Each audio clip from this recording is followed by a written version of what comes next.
Assalamualaikum warahmatullahi wabarakatuh. Perkenalkan, nama saya Siska Erika Dewi, Prodi Pendidikan Matematika dari Universitas Muslim Nusantara Al-Wasliyah, Medan, Sumatera Utara. Kali ini saya akan menjelaskan tentang aliran-aliran filsafat pendidikan dan implementasinya dalam pengembangan kurikulum dan aliran-aliran filsafat pendidikan klasik dan modern dalam perspektif filsafat pendidikan Islam. Kita akan memasuki pembahasan aliran filsafat. Yang pertama, aliran esensialisme. Aliran esensialisme adalah filsafat pendidikan tradisional yang memandang nilai-nilai yang jelas dan tahan lama, sehingga menimbulkan kestabilan dan arah yang jelas. Esensialisme modern berkembang pada awal abad ke-20.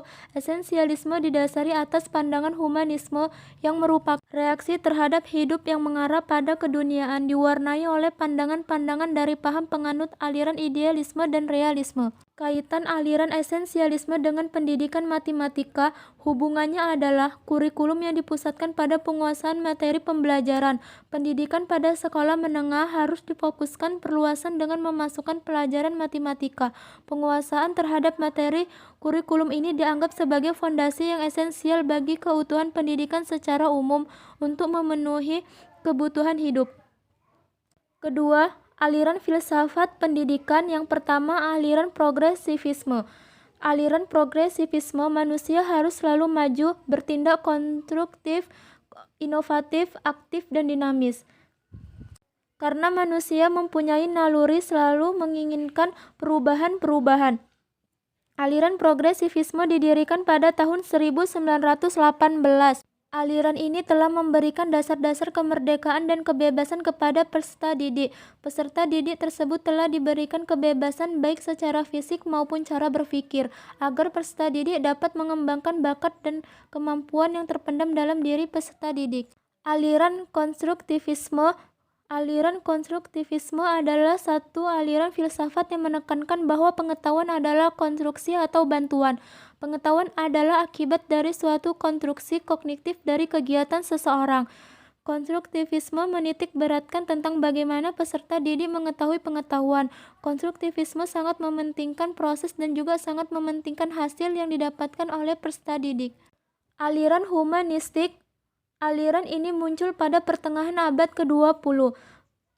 Menurut teori tersebut, tingkah laku manusia adalah hasil tenaga yang beroperasi di dalam pikiran tanpa disadari oleh individu.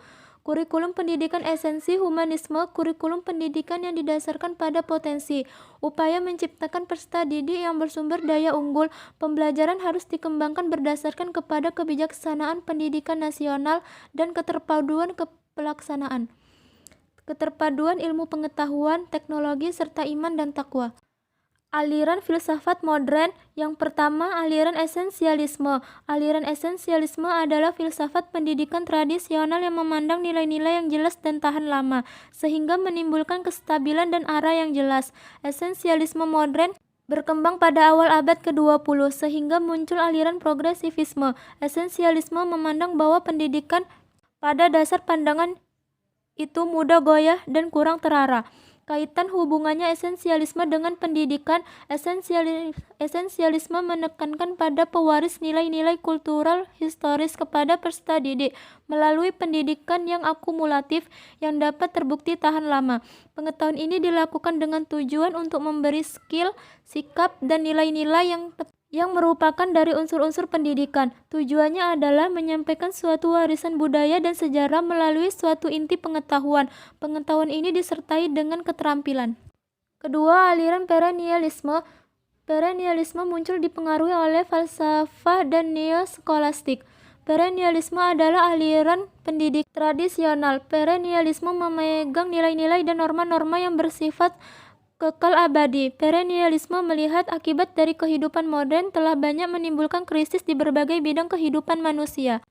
Kaitan aliran perennialisme terhadap pendidikan adalah untuk membantu peserta didik dalam memperoleh dan merealisasikan kebenaran abadi. Tujuan pendidikan ini terurai dalam format kurikulum yang bermula pada materi dan mengutamakan disiplin ilmu sastra, matematika, bahasa, humaniora, sejarah, dan lain-lain. Perennialisme berpandangan bahwa meski substansi semua agama itu sama, tapi kehadiran substansi akan selalu dibatasi dan fungsinya berkaitan dengan bentuk. Ketiga, aliran progresivisme adalah suatu aliran filsafat pendidikan yang berpengaruh dalam abad ke-20.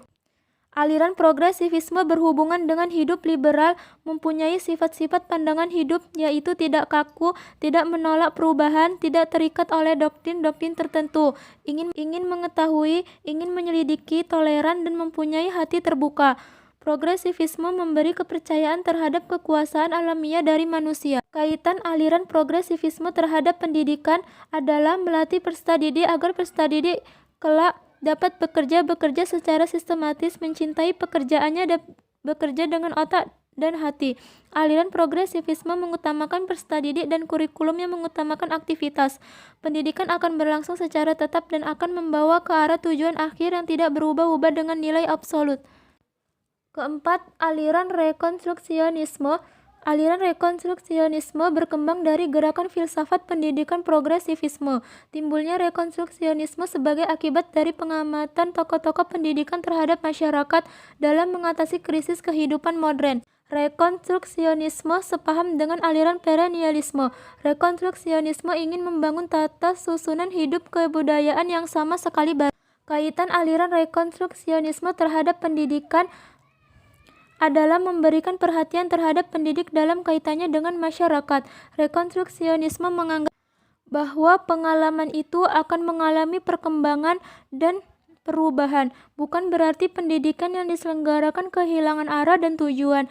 Tujuan rekonstruksionisme adalah menghendaki tujuan pendidikan untuk meningkatkan kesadaran peserta didik mengenai problematika sosial, politik, dan ekonomi yang dihadapi oleh manusia secara global, untuk membina mereka, membekali mereka dengan kemampuan-kemampuan dasar agar mereka bisa menyelesaikan persoalan-persoalan tersebut. Aliran eksistensialisme. Yang kelima, aliran eksistensialisme. Aliran eksistensialisme adalah aliran filsafat yang menyiapkan sikap dan pandangan yang menekankan kepada eksistensi manusia. Hakikat manusia terletak pada eksistensi dan aktivitasnya. Eksistensialisme menentukan doktrin kaum rasionalis dan empiris. Eksistensi manusia ini terancam pemusnahan, perusakan kemanusiaan, dan nilai-nilai moral adalah bahaya yang real, sehingga arti eksistensi menjadi persoalan. Munculnya eksistensialisme sebagai aliran falsafah terletak pada detotalisasi. Kaitan aliran eksistensialisme terhadap pendidikan adalah aliran ini mengutamakan perangan. Aliran filsafat ini melihat keadaan individu tunggal selama hidupnya. Aliran filsafat ini percaya dalam memecahkan semua persoalannya membutuhkan akan kemampuan ilmu. Aliran ini tidak membatasi peserta didik pada buku-buku yang ditetapkan saja. Ilmu sangat penting bagi seluruh manusia. Maka dari itu, ilmu harus dipelajari karena ia adalah bagian dari diri si peserta didik. Bagian kesimpulan aliran-aliran filsafat pendidikan. Pendidikan harus menguasai kurikulum dan konsep-konsep yang akan dikaji, dibahas, serta pedagodik dan seni mengajar materi subjek terkait agar tidak terjadi salah konsep pada diri peserta didik. Aliran progresivisme. Aliran ini menghendaki lembaga pendidikan memiliki model pengembangan kurikulum pendidikan Islam yang bersifat fleksibel, dinamis, tidak kaku, tidak terkait dengan doktrin-doktrin tertentu, memiliki relevansi dengan prinsip-prinsip pengembangan kurikulum pendidikan Islam. Aliran ini menekankan bagaimana siswa belajar, bukan bagaimana guru mengajar. Kurikulum dan guru adalah faktor yang besar pengaruhnya terhadap proses belajar, mengajar, dan hasil belajar, bahkan sangat menentukan berhasil tidaknya peserta didik tersebut dalam belajar. Kesimpulan aliran filsafat pendidikan Islam. Filsafat pendidikan Islam adalah usaha untuk mencari konsep-konsep yang mengarah manusia di antara berbagai gejala yang bermacam-macam proses pendidikan dalam rancangan yang terpadu dan menyeluruh berdasarkan prinsip-prinsip Islam. Sumber dan nilai-nilai pendidikan dalam pandangan Islam adalah berasal dari Allah Subhanahu wa Ta'ala. Dalam pandangan filsafat pendidikan, Islam harus mengacu ke semua aspek hakikat manusia dalam Islam. Demikianlah video yang bisa saya buat. Semoga dapat bermanfaat bagi kita semua. Assalamualaikum warahmatullahi wabarakatuh.